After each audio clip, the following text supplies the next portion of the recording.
I didn't plan to ruin my best friend's relationship. I just wanted to adjust things small. But the day everything scattered, I realized I was the one who had been ruining my own life. My name is Faith, and if you had asked anyone back then, they would have said I was a good person. And honestly, I was, or at least I thought I was. Sarah and I had been friends since university. Same lectures, same hostel wahala, same late night Indomie struggles. If she was going through something, I knew. If I had gist, she was the first person I called. That was what our friendship looked like. But somewhere along the line, something changed. Not suddenly, quietly, dangerously. Sarah had this grace. Things just worked for her. She graduated with honors, got a good job almost immediately, had a calm, peaceful life.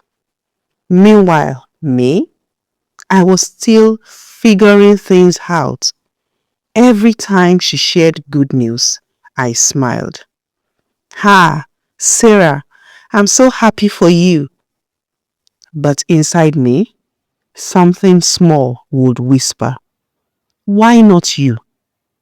At first, I ignored it. Then I started listening. It started with little comparisons. Her job is better than mine. Her salary must be higher. Even her skin is glowing more than mine. What is she using sef? One day, she posted a picture on Instagram. Simple picture, nothing serious. But the comments?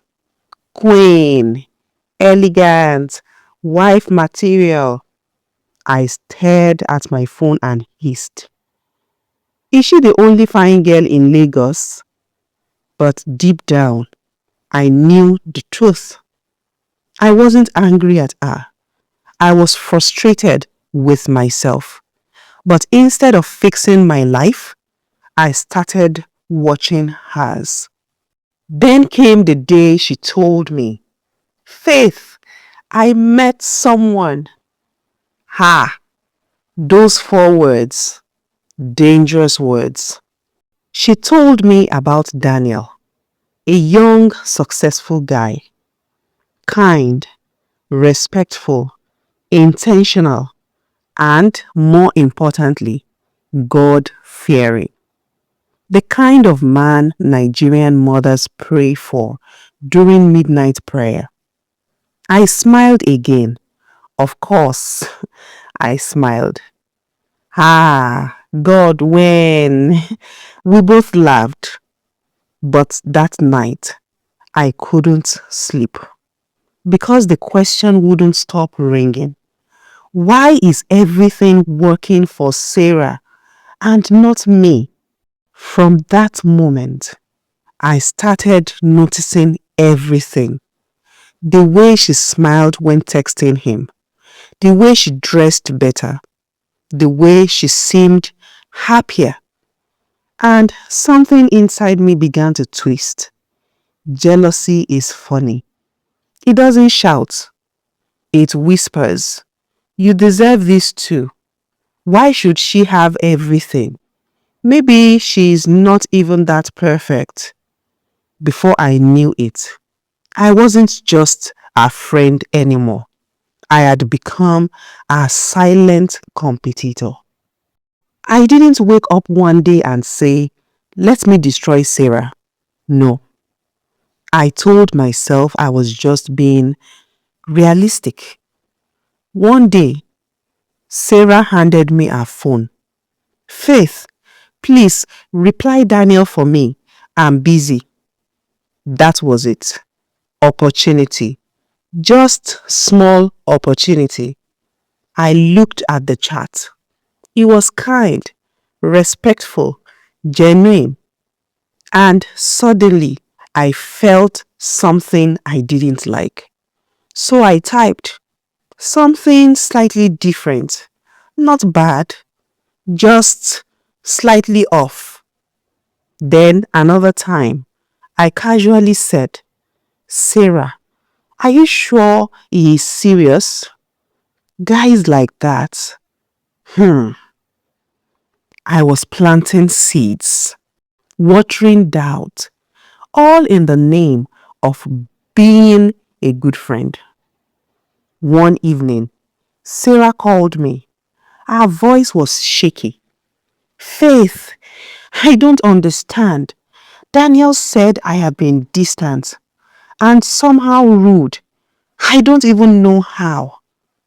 My heart skipped, but my mouth said, maybe he's just overreacting. Meanwhile, I knew. I knew exactly what I had done. But I didn't stop because at that point, I wanted things to scatter. Just small. Then came the day everything exploded. Daniel showed Sarah screenshots, messages, the ones I had adjusted, the tone, the words, everything. And then he mentioned something Sarah never told him, something only I knew. Silence. The kind that can swallow a whole room. Sarah looked at me, not angry, not shouting, just hurt. Faith, why? That question broke something in me because I didn't have an answer, at least not one that made sense. That day, I thought everything was over. Sarah's trust was broken. Daniel was confused and hurt. And me? I felt like I had just destroyed something beautiful. Sarah looked at me, still calm, but her eyes said everything. Faith, I never competed with you. I just loved you. That line hit harder than any slap. Daniel stepped back from everything for a while, not out of anger, but out of caution. Because when trust is shaken, even love needs space to breathe. And for the first time, I understood something painful. Jealousy doesn't just hurt others, it makes you lose people you were never meant to lose. Weeks passed. I stayed away. I worked on myself. I cried. I reflected. I prayed. Then one afternoon, I saw something that made my chest tighten. Sarah and Daniel, together, laughing. At first, my heart dropped. But then I noticed something different. There was peace. There was understanding. There was maturity. Later, Sarah told me what happened. Daniel came back, not with anger, but with honesty. They talked. They cleared everything. And instead of breaking apart, they grew stronger. We decided to build on truth this time, she said softly. That sentence stayed with me because while I was trying to destroy something actually very beautiful, they were learning how to protect it. Their relationship didn't just survive, it blossomed. Stronger communication, deeper trust, more intentional love. And me? I was genuinely happy for her. But it was a bittersweet kind of happiness because I had almost been the reason that beautiful story ended before it even began. Now, When I think about it, I sometimes shake my head. I even laugh sometimes. Imagine trying to break someone else's relationship, and God still steps in and says, "Not this one." But you ended up breaking your own peace. Jealousy is like drinking poison and expecting the other person to die. It doesn't work like that. It destroys you first. Jealousy didn't stop Sarah's blessing. It only exposed my own struggles. If you're watching this and you feel that small voice, the one that compares, the one that feels uncomfortable when others succeed, the one that whispers, "Why not me?" Please, don't ignore it. Deal with it early. Because jealousy doesn't stay small. It grows. And when it grows, jealousy doesn't just destroy others. It embarrasses you in the process. It destroys your joy. It destroys your relationships. It destroys your peace.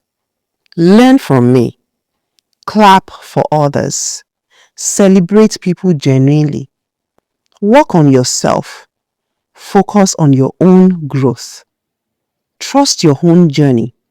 Yes, trust your own timing. Because the truth is, someone else's success is not your failure. What God has for you will not pass you. And someone else's blessing, it is not your loss. And when you finally understand that, you will be free. We hope that you enjoyed this story. If that is so, like and share this video. We would love to read from you. So leave a comment in the comment section about the lessons you have learned from this video. Please subscribe to this channel too. Thank you for watching this video. Bye.